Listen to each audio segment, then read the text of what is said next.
Within 15 ಡೇಸೇ ನಮಗೆ ಎಲ್ಲ ತುಂಬ ಒಂದು ಪಾಯಿಂಟ್ಸ್ ಕರೆಕ್ಷನ್ ಆಗ್ಬಿಟ್ಟು ನಿಫ್ಟಿ ಆಲ್ರೆಡಿ 8 to 10% ಕರೆಕ್ಷನ್ ತೊಗೊಂಡಿತ್ತು, ಮತ್ತೆ ಈಗ ಸಿಕ್ಕಾಪಟ್ಟೆ ಬಿದ್ದಿದೆ. ಓಕೆ, ಮಾರ್ಕೆಟಿಂಗ್ ಏನು ಮಾಡೋಕ್ಕಾಗಲ್ಲ. ಈಗ ಬಿದ್ದಾಗ ಒಂದು ಸ್ವಲ್ಪ ಡಿ ಎಸ್ ಅವರೆಲ್ಲ ಸ್ಮಾರ್ಟ್ ಮನಿ ಪೀಪಲ್ ಅಂತ ಹೇಳ್ತಾರಲ್ಲ, ಸೊ ಅವರೆಲ್ಲ ಈಗಲೇ ಇನ್ವೆಸ್ಟ್ ಮಾಡ್ಕೊತಾರೆ. ನೀವು ಸ್ವಲ್ಪ ಅಡ್ವೈಸರ್ ತೊಗೊಂಬಿಟ್ಟು ಇನ್ವೆಸ್ಟ್ ಮಾಡಿ, ಯಾಕಂದರೆ ಇನ್ನೂ ಕೆಳಗೆ ಹೋಗೋ ಚಾನ್ಸಸ್ ಇರುತ್ತಲ್ವ. ಆಯಿಲ್ ರಿಲೇಟೆಡ್ ಕಂಪ್ನಿ ಅದಕ್ಕೆ ಇದಕ್ಕೆ ಮಾಡಬೇಡಿ. ನಾನು ವೀಡಿಯೋ ಮಾಡಿದ್ದೀನಿ, ಯಾವ ಸೆಕ್ಟರ್ ಎಫೆಕ್ಟ್ ಆಗುತ್ತೆ, ಯಾವ ಸೆಕ್ಟರ್ ಬೆನಿಫಿಟ್ ಆಗುತ್ತೆ ಅದನ್ನ ನೋಡ್ಕೊಂಬಿಟ್ಟು ಒಂದು ಸ್ವಲ್ಪ ನೀವು ಒಂದು ಸ್ವಲ್ಪ ಡಿಸಿಷನ್ ತಗೋಬೋದು. But again do your own analysis and invest ಅಂತ ಹೇಳ್ಬೋದು. Okay, thank you. ಹಾಗೆ ಕ್ರೂಡ್ ಆಯಿಲ್ನ ಒಂದ್ಸರಿ ಕ್ವಿಕ್ಕಾಗಿ ನೋಡ್ಕೊಂಬರೋಣ. ನೋಡಿ, ಸಿಲ್ವರು ಗೋಲ್ಡು ಅದೆಲ್ಲ ಇನ್ನೂ ರ್ಯಾಲಿ ಆಗಿಲ್ಲ, ಬಟ್ ಇವತ್ತಿಂದ ಸ್ವಲ್ಪ ಆಗ್ಬೋದು ಅಂತ ಅನ್ಕೊಂತೀನಿ. ಮಾರ್ಕೆಟ್ ರಿಕವರಿ ಆದರೆ ಅದು ಆಗಲ್ಲ. ಕ್ರೂಡ್ ಆಯಿಲು, ಬ್ರೆಂಟ್ ಆಯಿಲ್ ನೋಡಿ, ಬ್ರೆಂಟ್ ಆಯಿಲು ಸಿಕ್ಕಾಪಟ್ಟೆ ರ್ಯಾಲಿ ಕೊಟ್ಬಿಟ್ಟಿದೆ. ಇದೊಂದು ದೊಡ್ಡ ಗ್ಯಾಪ್ ಅಪ್ ಆಗುತ್ತೆ ಇವತ್ತು. ಯಾಕಂದರೆ ಆಯಿಲ್ ಪ್ರೈಸು, ಆಯಿಲ್ ಪ್ರೊಡಕ್ಷನ್ ಕೂಡ ಎಲ್ಲ ಬೇರೆ ಬೇರೆ ದೇಶದವರು ನಿಲ್ಲಿಸ್ಬಿಟ್ಟಿದ್ದಾರೆ. ಈಗ ಅಲ್ಲಿ ಯುದ್ಧ ಏನು ನಡೀತಾ ಇದೆಯಲ್ಲ, ಯುದ್ಧ ನಡೆಯೋದ್ರಿಂದ ಅಲ್ಲಿ ನಿಲ್ಲಿಸಿದೆ. ಸೊ ಈಗ ಆಯಿಲ್ ಬೆಲೆ ತುಂಬ ಹೆಚ್ಚಾಗ್ಬಿಟ್ಟಿದೆ.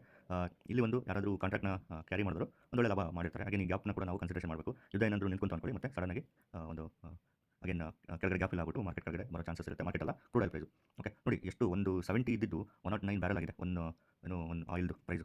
ಇದು ಬ್ರೆಂಟ್ ಆಯಿಲ್ ಅಂತ ಹೇಳ್ತೀವಿ. ಸೊ ಇದು ಒಂದು ದೊಡ್ಡ ಇವತ್ತು ನಮ್ಮ MCX ಅಲ್ಲಿ ಕೂಡ ನೋಡಿ, ಇದು ಬ್ರೆಂಟು ನಮ್ಮ MCX ಅಲ್ಲಿ ಕೂಡ ಈಗ ಒಂದು ದೊಡ್ಡ ಒಂದು ಗ್ಯಾಪ್ ಅಪ್ ಆಗುತ್ತೆ. ಇವತ್ತು ಫ್ರೈಡೇ ಅರೌಂಡ್ 8363 ಕ್ಲೋಸ್ ಆಗಿತ್ತು. ಈಗ ಅದು MCX ಎಸ್.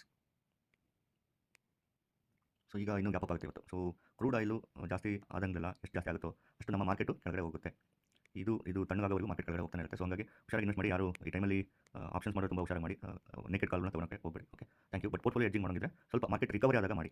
ಯಾಕಂದರೆ ಈಗ ಮಾರ್ಕೆಟ್ ಅಷ್ಟು ಬಿದ್ದಿದೆ ಅಲ್ವಾ. ಸೊ ಸಡನ್ ಇನ್ನೂ ಹಂಗೆ ಬಿದ್ದು ಹೋಗಲ್ಲ, ಸ್ವಲ್ಪ ರಿಕವರ್ ಆಗಿಬಿಟ್ಟು ಮತ್ತೆ ಬರ್ಬೋದು. ಅದೊಂದು ರಿಕವರಿ ಪಾಯಿಂಟಲ್ಲಿ ಪೋರ್ಟ್ಫೋಲಿಯೋ ಎಡ್ಜಿಂಗ್ ಮಾಡ್ಬೋದು ನೀವು. ಒಂದು ಪುಲ್ ಬ್ಯಾಕ್ ಬಂದರೆ ನಾನು ಹೇಳೋದು. ಈಗ ಸಡನ್ನಾಗಿ ಅಂತಂದರೆ